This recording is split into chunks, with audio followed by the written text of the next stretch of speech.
ఒకటి వాళ్ళకి ప్రాబ్లం ఏంటంటే, ఒకటి వేజెస్ ప్రాబ్లం. వీళ్ళు చీప్ లేబర్ దొరుకుతారు కాబట్టి యూకేలో ఉన్న పౌరులకి ఉద్యోగాలు దొరకట్లేదు. వేజెస్ దొరికిన కాంపిటీషన్లో వీళ్ళు ఇప్పుడు గంటకి 5 పౌండ్లు ఇస్తే చేస్తే, వీళ్ళు 10 పౌండ్లు డిమాండ్ చేస్తే ఇవ్వరు కదా, అది సమస్య. రెండవది వీళ్ళ వల్ల హౌసింగ్ ప్రాబ్లం. వీళ్ళొచ్చి వీళ్ళ హౌసెస్ ఆక్యుపై చేసుకోవడం వల్ల వాళ్ళకి అక్కడ రెంటల్గా హౌసింగ్ ప్రాబ్లం అనేది చాలా పెద్ద ఇష్యూ. యూరప్ అంతా కూడా ఇదే ఇష్యూ అనమాట.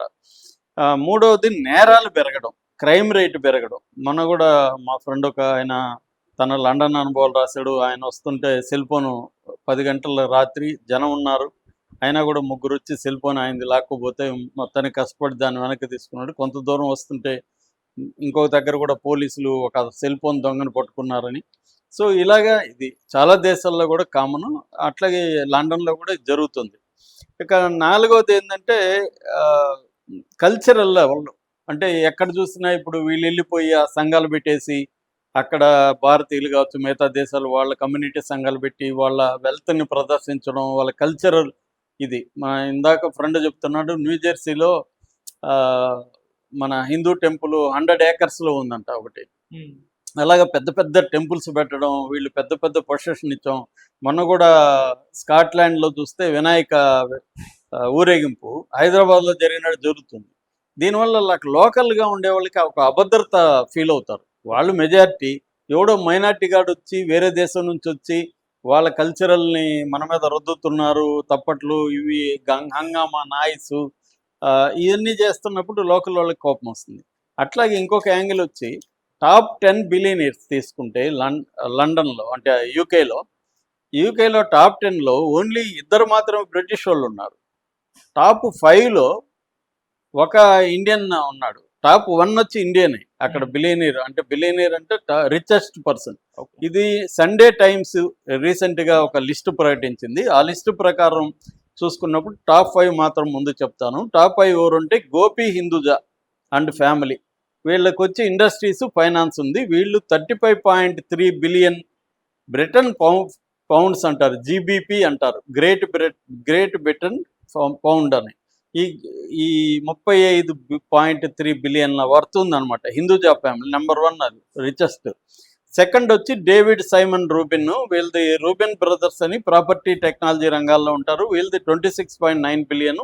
వీళ్ళు బ్రిటిష్ పౌరులు. వీళ్ళు కూడా బ్రిటిష్ ఇండియా అంటారు ఒకప్పట్లో, ఆ బ్రిటిష్ ఇండియాకి సంబంధించిన వాళ్ళు. మూడోది వచ్చి లియోనార్డ్ బాల్వనిక్, ఇతను ఉక్రేనియన్. వీళ్ళకి 25.7 బిలియన్ ఉంది. Ukrainian third richest. 4 sir James Dyson, ఇతను మాత్రం బ్రిటిష్ డైసన్ గ్రూప్ అంటారు టెక్నాలజీలో, 20 బిలియన్ల పౌండ్స్. 5వది వచ్చి ఇడాన్ ఆఫర్ షిప్పింగ్ బిజినెస్, వీళ్ళు ఇజ్రాయిల్.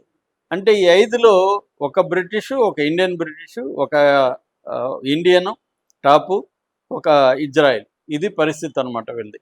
అంటే ఇక టాప్ 10లో తీసుకుంటే నెంబర్ 8లో లక్ష్మీ మిట్టల్ ఉన్నారు. అంటే టాప్ 10 రిచెస్ట్ పర్సన్స్లో యూకేలో 2 ఇండియన్స్, లక్ష్మీ మిట్టల్, హిందూజా గ్రూపు. తర్వాత ఇజ్రాయెల్ నుంచి 2. బ్రిటిష్ వాళ్ళు టాప్ 10లో ఉండేది 3, మిగతా 7 మంది విదేశాల వాళ్ళు. సో దీనివల్ల కూడా వాళ్ళకి ఏంటంటే మన దేశానికి వచ్చి వీళ్ళు ఎంత సంపద పోగేసుకున్నారు అన్న ఒక కోపం, అసహనం ఇవన్నీ ఉంటాయి. ఇప్పుడు మార్వాడీల మీద అదే కదా, వాళ్ళు ఎక్కడి నుంచో వచ్చి మనల్ని దోచుకొని వీళ్ళు ఎంత డబ్బులు సంపాదించేసి మోసాలు చేస్తున్నారు అనేది మార్వాడీల మీద కూడా మనకి ఇక్కడ కోపం. మార్వాడీలు అంటే గుజరాతీ కానీ నార్త్ ఇండియన్ బిజినెస్ పీపుల్.